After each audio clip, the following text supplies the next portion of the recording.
Hello folks, today we're going to talk about Mil-Std-810H Method 516.8, which is all about shaker shock testing.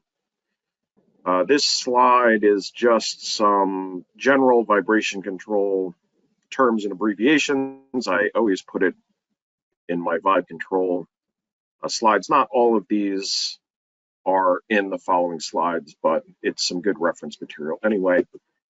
And we are now up to version H in our lovely Mil-Std-810, which was released January 2019. And there's several shock methods in Mil-Std-810. To break down some of the applicable parts, we have in part 1, test tailoring, paragraph 4.2.2, and an annex C there is all about tailoring tests, environmental tests in general. And then we have method 516.8, which is all about shock testing, typically talking about tests that are less than 10 kilohertz in frequency range, more typically less than 4 kilohertz, and shock events that are less than a second and typically less than 0.1 seconds in the time domain. There's also method 517 about pyroshock, which deals with higher frequencies and shorter durations. There's method 519, which is gunfire shock. Method 522, which is ballistic shock. And there's method 526, which is rail impact. Today, however, we're really only going to talk about what's going on from part 1 of the Mil-Std and specifically about the shaker shock testing in method 516. The Mil-Std itself is several hundred pages in length. There's a lot of great information in there. You can find a copy of it out there on the web, and I encourage you to do so. Have a copy of this, review it, read the specifics. Again, this is just kind of a quick overview, and you can't learn everything in an hour-long webinar. So if you have any questions, feel free to reach out. But really the best information is sitting down and going through the Mil-Std itself. In part 1, you have some general environmental engineering objectives on how to proceed from gathering field data all the way to preparing test reports. And there's different segments that it talks about, but there's overlap. Some good information in part 1 about the whole process. Paragraph 4.2.2 in particular talks about test tailoring tasks. And there's 2 general areas for test tailoring. The first thing is acquisition programs, and then the other thing is development of a test plan. Test tailoring is there to ensure that any material we're testing will be Mary Poppins, i.e., it'll be practically perfect in every way. And what we use as a guide is task 401, the EEMP, task 402, the LCEP, and task 403, the OED. These are all in Annex A of Part 1, and it's really important when we're doing these tests to make sure that we have a test that is going to make sure that our DUTs are going to perform adequately in the field. So there's some practical advice in Mil-Std-810, particularly about tailoring SRS shock tests. You have 3 basic options for shock. You can use a classic shock pulse, which is used when you don't have suitable field data. It's generally considered to be the least permissible option, but is still an option. You have option 2, which is time waveform replication, which is also discussed in method 525, But essentially what we're talking about is we take field measurements and then we lay them back on our shaker. Generally, some filtering needs to be done and compensation to make sure that we don't break our shaker when we do this. But that is considered to be the best option if you have it. And then option 3 is an SRS type shock, also known as shock response spectrum. And this is a data crunching thing that you do with a time domain shock pulse. You can calculate a shock response spectrum and then take that shock response spectrum and create a time domain pulse that fulfills that same SRS. It's next best option number 2, but there's some things that you really need to make sure that you have in order for the SRS that you recreate in the lab to be adequate and to replicating your measured field data. You have to make sure that there is a general correspondence with the field measurement, i.e., you don't want to do an SRS that has a 5G time domain peak when your field data had a 200G time domain peak. That's really not an apples to apples test, even though it is entirely possible that they fulfill the same shock response spectrum. You need to have effective duration information, i.e. the amount of time that the shock event took to happen. This could be microseconds, it could be milliseconds, it could be some fraction of a second. In the case of seismic type tests, they can be several seconds long for SRS.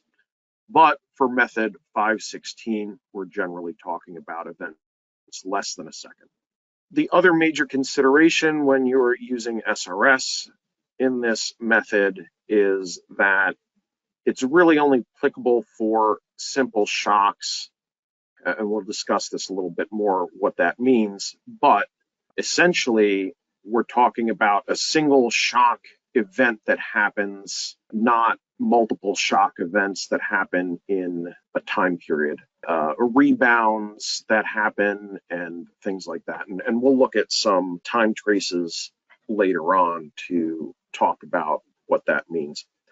Now, we just talked about the effective duration. So this is how we define the effective duration of a shock pulse. There's T sub little e, which is the effective shock duration. And this is defined as the duration from the first zero crossing above the noise floor until the perceived termination of the shock. So if we look at this shock event here, this looks like a very typical decaying sinusoidal type of shock that happens. This was from a small pyroshock simulator. It's just a steel plate that I have with a washer on an elastic band. And when you hit it, you get this kind of shock pulse. This is zoomed in a little more. And essentially this area between the cursors here is our T sub little e, our effective shock duration. So this is a little bit qualitative as opposed to quantitative of an evaluation. You can see you never really get back to the absolute noise floor of the system. You have this pre-shock noise floor and post-shock noise floor.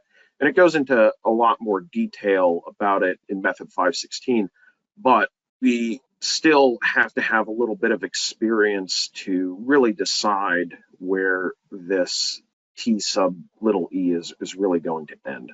So it could be a little back further here. It could be a little further this way. It's something that you have to decide on your own.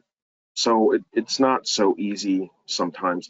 Now, previously in revision G of MIL standard, it was defined as this here, the minimum length of continuous time that contains the RMS time history amplitudes exceeding in value 10% of the peak RMS amplitude associated with the shock event.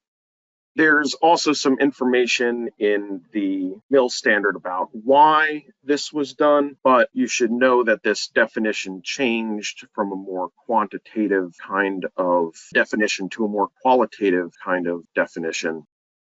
The other thing is T sub big E, which is the shock energy concentration. And that is a shorter period of time than T sub little e. Essentially what it is the minimum length of time that contains most of the shock energy, which is defined as this peak amplitude of the time domain pulse over the crest factor. And the crest factor is evaluated in little chunks as you go along. Again, there is more specific information in the standard itself. We also talk about things in there like T sub pre, which is the before the shock event happens, which is generally the absolute noise floor of the system. And then there's the T sub post after the shock event happens. That's this area here where we return to a kind of system noise floor. It's defined slightly differently, right?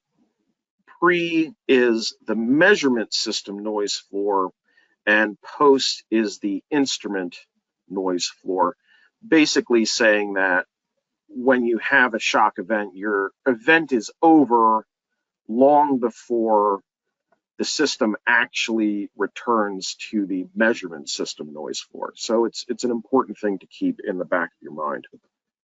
We use T sub little e and T sub big E to make sure that the SRS time pulse that we're recreating in the lab doesn't last too long. And ideally, these are defined in whatever spec we are creating for our method 516 tests, but they're not always in there. So it can be hard to take a guess at these numbers, but there is some guidance here. If you have a spec that doesn't have the T sub little e defined, you can take this formula here where you take 2.5 and divide by the F min, which is the lowest frequency in the reference SRS, and you can use that as your T sub little e. Keeping in mind, of course, that frequency is hertz, which is 1/seconds. So if you do this math, you end up with a quantity in seconds. If no T sub big E is provided, we have this definition here, which was the old definition of T sub big E, which is the absolute value of the peak amplitude divided by 3. Again, the new definition is the absolute peak value divided by the crest factor. And some other guidance here is to set the window of your shock pulse to the next possible window greater than T sub little e, keeping in mind again that T sub little e is always going to be longer than T sub big E. We also have some guidance in method 516 about where the shock test should happen in the sequence, right? We generally have these 3 areas of vibration testing in general. You have your random vibe, or sometimes mixed mode, sign on random, random on random, sometimes a sign test, swept sign, and a shock test. And a lot of times, both of these are required on DUTs. Sometimes only one or the other. So how do you decide how that works? And how do you run that in sequence with doing your climactic tests where you do temperature cycling? Well, paragraph 212 of method 516 talks about this in detail, but the overview is if your shock environment is really severe and chances that your material, your DUT, is going to survive are small, then you should do your shock test first. And what this does is allows for any type of redesign before you start your less intense environments.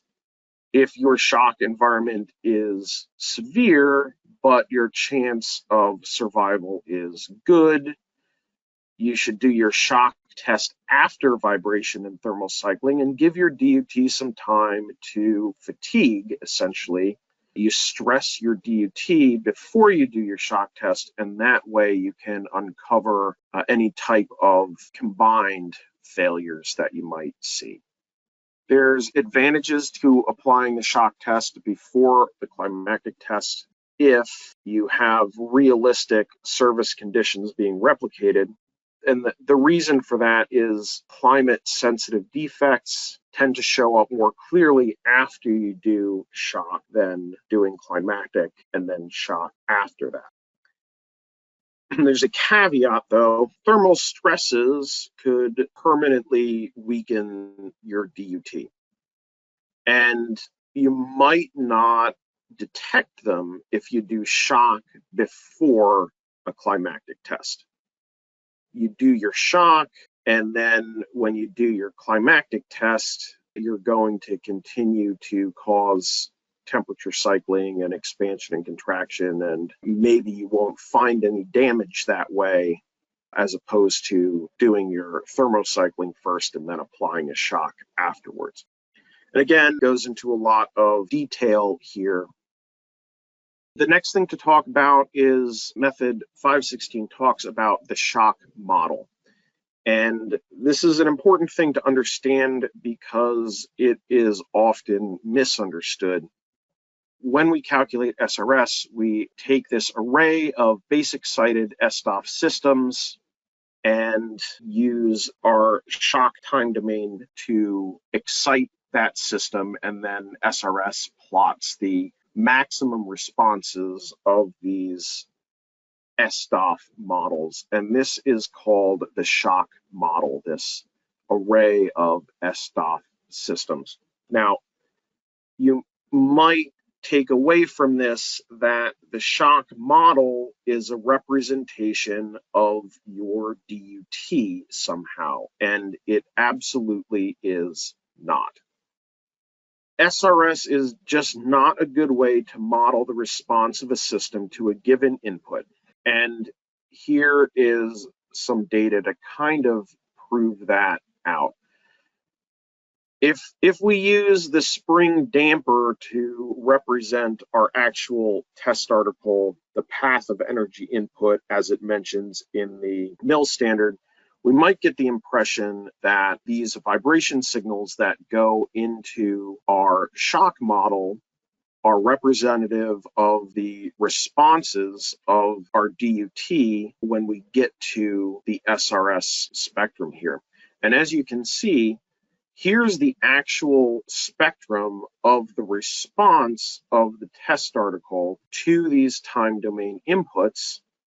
And up here is the SRS curves of these same time domain inputs. You can even see here when we use different damping values, it doesn't really change the calculated SRS significantly. There is a difference, of course, as we change the damping values that are used in these representative SDOF systems, aka the shock model, but it's still an order of magnitude or several orders of magnitude difference between the response of the DUT versus the calculated SRS. So realistically, SRS is not a good way to model the response of a DUT to a given input. There are several procedures in method 516. Procedure 1 is functional shock. It's for testing material, as you might imagine, in its functional mode. There is transportation shock, which is for environments that create repetitive shock loads, and this is very typically done with classic shock pulses. Procedure 3 is fragility. It's used to determine critical shock conditions, and it's used for designing packaging, stowage procedures, or mounting configurations for your DUT. There's procedure 4, transit drop, which is a physical drop test. Procedure 5, which is a crash test, which is used for material that could break loose from mounts and create a hazard to equipment or people. Procedure 6 is bench handling, for material that might experience shock during handling, maintenance, or packaging. There is procedure 7, which is pendulum impact, and that's used for testing large shipping containers. And then procedure 8 which is catapult launch or arrested landing, which is used for DUTs mounted in fixed-wing aircraft. There are only 5 of these procedures that can be replicated on a shaker. Procedure 4, 6, and 7 are all physical tests that require an actual test article being dropped in this case, or transient drop bench handling, the same thing. There is a mention of a calibration load, which is a good rule, a good method to keep in the back of your mind when you're doing any type of vibration testing. What this means is that before you do an actual test on your DUT, you take a dummy load or mass stiffness simulant or a calibration load. All these terms are the same. You put that on your shaker, and this calibration load models the dynamics of your actual test article so that you can get your system set up and get the results that are adequate to replicate your field conditions. And you can use this to confirm that your responses are going to conform with any tolerances you might have and field data. Very typically, what can happen is, because a shaker invariably has higher mechanical impedance when connected to a DUT than the actual field conditions, you almost always have the possibility of an overtest condition when you're doing vibration tests and just purely taking your shaker and replicating field data. You also have to make sure, at least this is what method 516 advises, to verify that the application of the shock pulse that you have is adequately exciting your test article and making sure that you don't have too much vibration response or too little. And using these calibration loads protects your testing regimen against excessive overtest or unproductive undertest scenarios. So procedure 1 is functional shock, and the intent of this is to make sure we uncover any malfunctions that may result from shocks in the field. The field data scaling guidance in method 525 for time waveform replication is helpful here. And when you don't have field data, you can use figure 516.8-2 and this table here, 516.8-3, to define the shock test input SRS. Or you can use these tables here, 516-4-6, or using classic shock pulse definitions in lieu of time waveform replication. If you're using a classic shock pulse, it is recommended to do both positive and negative pulses in method 516. There is also a particular special functional test specifically for Navy high-speed craft. And the method also outlines that one should do 3 shocks in each orthogonal axis for a total of 9 pulses, or 6 pulses in each orthogonal axis for asymmetric shock events, i.e. the positive and negative has a greater pulse in one direction than the other, for a total of 18 pulses there. Paragraph 6.2.2.3 contains a specific 7-step procedure. Procedure 2 regarding transportation shock, and this is representative of repetitive low amplitude shocks that happen during transportation, i.e.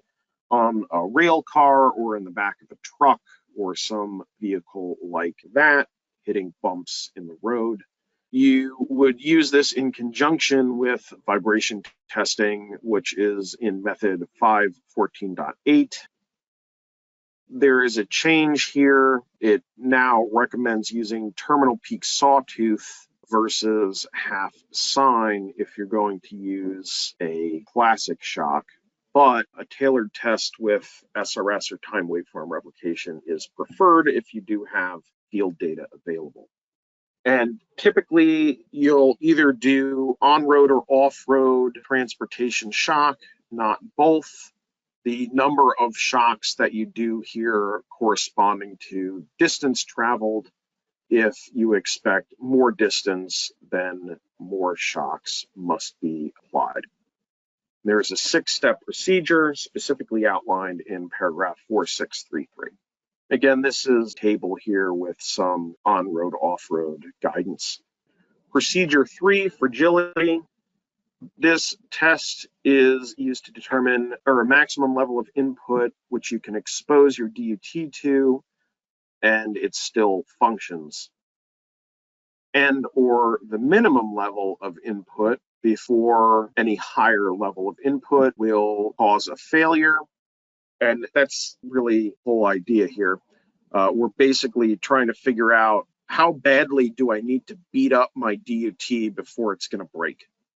And to do this, we start at a low level of shock, and then we keep increasing the level until either A, you have a failure of your test article, or you reach some predefined objective without experiencing any failure, or you reach some critical level of shock that indicates you have a failure that is definitely going to happen if you get to any higher level of shock.